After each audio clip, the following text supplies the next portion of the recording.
सभी को जय हिंद। आशा करता हूं कि आप सभी अच्छे होंगे और आप सभी की तैयारी अच्छे से चल रही होगी।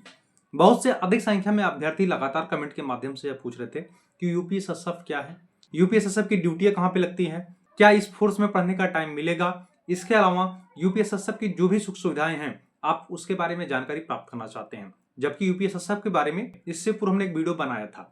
हमने आप सभी को बताया था कि जो कैंडिडेट न्यू वैकेंसी में आवेदन कर रहे हैं आप दिमाग में यह बना लीजिए, पहला ऑप्शन आपको सिविल पुलिस डालना है।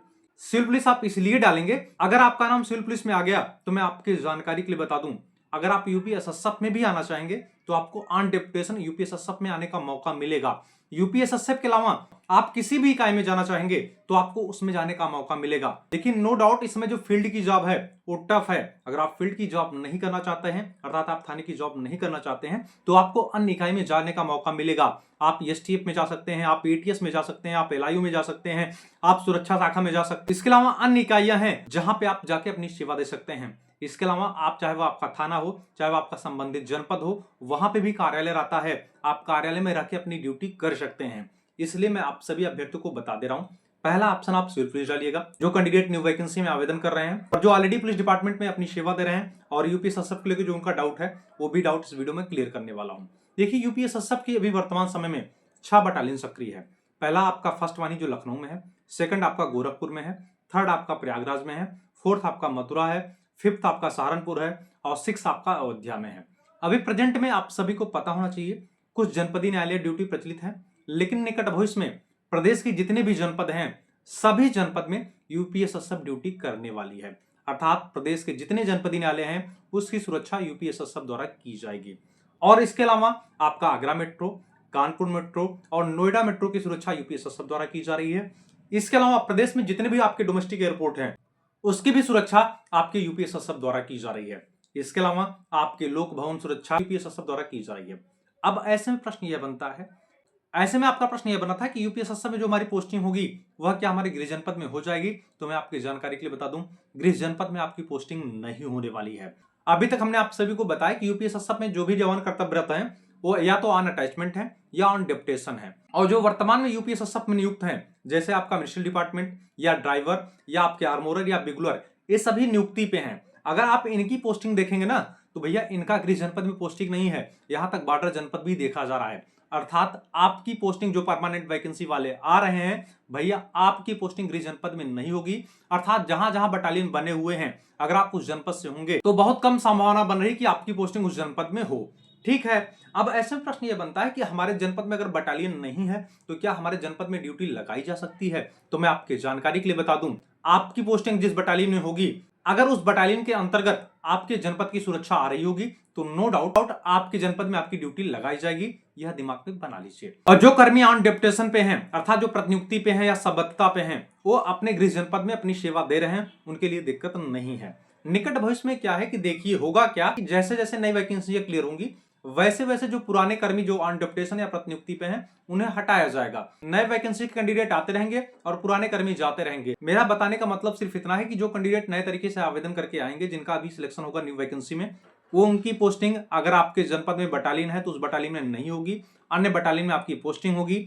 अगर आपके जनपद की सुरक्षा जहां पे आपकी पोस्टिंग होगी अगर उसके अंतर्गत आ रहा है तो आप अपने गृह जनपद में ड्यूटी कर सकते हैं। ठीक है, रही बात छुट्टी की, तो छुट्टी का सेम पैटर्न आपका, चाहे वो सिविल पुलिस हो, चाहे वह जेल वार्डर हो, चाहे वह घुड़सवार हो, चाहे वह पीएससी हो, भैया हर जगह आपको 30 सीएल मिलेगा, 30 ईयर मिलेगा। इसके अलावा आपके मेडिकल लीव की फैसिलिटी है। इसके अलावा अगर आप स्टडी लीव लेना चाहेंगे तो हर जगह आपको स्टडी लीव की फैसिलिटी मिलने वाली है। चाहे आप पीएससी को ज्वाइन करें, चाहे आप सिविल पुलिस को ज्वाइन करें, चाहे आप जेल वार्डर को ज्वाइन करें, चाहे आप घुड़सवार को ज्वाइन करें। कुछ कैंडिडेट का प्रश्न यह बनना था क्या इस फोर्स में कोई अतिरिक्त सैलरी है क्या। तो मैं आपकी जानकारी के लिए बता दूं, अभी वर्तमान में जो आपके सिविल पुलिस की सैलरी है, चाहे वो पीएससी की सैलरी है, भैया वही सेम सैलरी आपके यूपीएसएसएफ में भी मिलने वाली है। निकट भविष्य में अगर शासन द्वारा कोई प्रस्ताव पारित होता है तो हो सकता है कि निकट भविष्य में आपके वेतन वृद्धि देखने को मिल जाए, लेकिन प्रेजेंट में वीडियो में आगे बढ़ने से पहले मैं आप सभी कैंडिडेट को बता दूं जो candidate UP police constable vacancy 2026 की तैयारी कर रहे हैं और लगातार कमेंट के माध्यम से पूछ रहे थे कि इसकी तैयारी के लिए बेस्ट एसटीडी गाइड बुक बताइए। तो मैं आपकी जानकारी के लिए बता दूं चक्षु प्रकाशन का एसटीडी गाइड बुक आप सभी के लिए बेस्ट रहेगा, क्योंकि यह बुक आपके सिलेबस को दृष्टिगत रखते हुए नवीनतम पैटर्न पर तैयार किया गया है। इस बुक की विशेषता की बात करें तो इसमें आपको 6 सॉलिड पेपर देखने को मिलने वाले हैं। इसके अलावा 3000 से अधिक आपको वैकल्पिक प्रश्न भी देखने को मिलने वाले हैं। इसके अलावा बेस्ट प्रैक्टिस सेट की बात करें तो चक्षु प्रकाशन का प्रैक्टिस सेट आप सभी के लिए बेस्ट रहेगा, क्योंकि इसमें आपको अभ्यास के लिए 15 प्रैक्टिस सेट दिए गए हैं तथा 6 सॉलिड पेपर भी दिए गए हैं। अगर हम सब्जेक्ट वाइज बेस्ट बुक की बात करें तो आपके लिए मानसिक अभिरुचि, आप सामान्य हिंदी, सामान्य ज्ञान, संविधान मूल विधि एवं संख्यात्मक मानसिक योग्यता परीक्षा के लिए आपका चक्षु प्रकाशन का बुक बेस्ट रहेगा, क्योंकि ये सभी बुक आपके सिलेबस को दृष्टिगत रखते हुए तैयार किया गया है, जो आपकी तैयारी में मजबूती लाने का काम करेगा। बुक परचेज करने का लिंक वीडियो के डिस्क्रिप्शन में दिया गया है, आप यहाँ से परचेज कर सकते हैं तथा सभी बुक आपके स्थानीय बाजार में भी उपलब्ध है। लेकिन प्रेजेंट में अभी कोई अतिरिक्त सैलरी नहीं मिल रहा है। इसके अलावा पढ़ने के टाइम की बात करें तो भैया इस फोर्स में अच्छाई यह है कि निश्चित ड्यूटी आपकी 8 घंटे की होने वाली है। अगर कोई अपरिहार्य स्थिति आ गई तो उसको छोड़ के, नहीं तो आपकी ड्यूटी 8 घंटे लगने वाली है।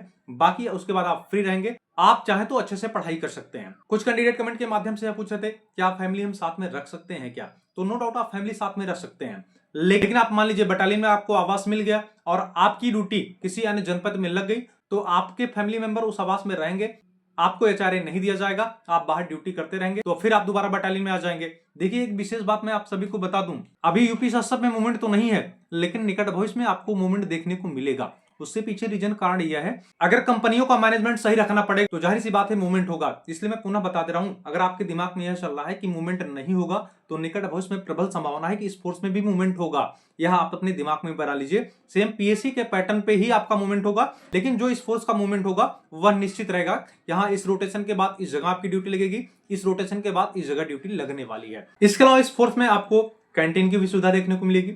इसके अलावा अगर आपके फैमिली मेंबर, आपके मम्मी पापा, आपकी पत्नी या आपके बच्चे, अगर किसी की भी तबीयत खराब होती है, अगर आप उनका इलाज कराएंगे तो मेडिकल रिइंबर्समेंट की भी फैसिलिटी आपको यूपीएसएसएफ में मिलने वाली है। इसके अलावा यूपीएसएसएफ को लेकर अगर आपके मन में अन्य कोई प्रश्न या कोई डाउट है तो आप निसंकोच कमेंट करके बताइए। पहले तो मैं आप सभी अभ्यर्थियों को बता दूं जो यूपीएसएसएफ में आवेदन कर रहे हैं और अभी टेलीग्राम चैनल को नहीं ज्वाइन किए हैं, तो वीडियो के डिस्क्रिप्शन में टेलीग्राम चैनल का लिंक दिया गया है, आप सभी अभ्यर्थी ज्वाइन हो जाइए। अगर आपको ज्वाइन करने में कोई प्रॉब्लम या समस्या आ रही है तो टेलीग्राम पे जाके सर्च करिएगा latest update by Sudhakar Dubey, आप वहां से भी टेलीग्राम चैनल को ज्वाइन कर सकते हैं। इसके अलावा अगर आप हमसे व्यक्तिगत कोई जानकारी प्राप्त करना चाहते हैं, वीडियो के डिस्क्रिप्शन में मेरा इंस्टा आईडी का लिंक दिया गया है, आप हमें वहां पे फॉलो करके मैसेज कर दीजिएगा।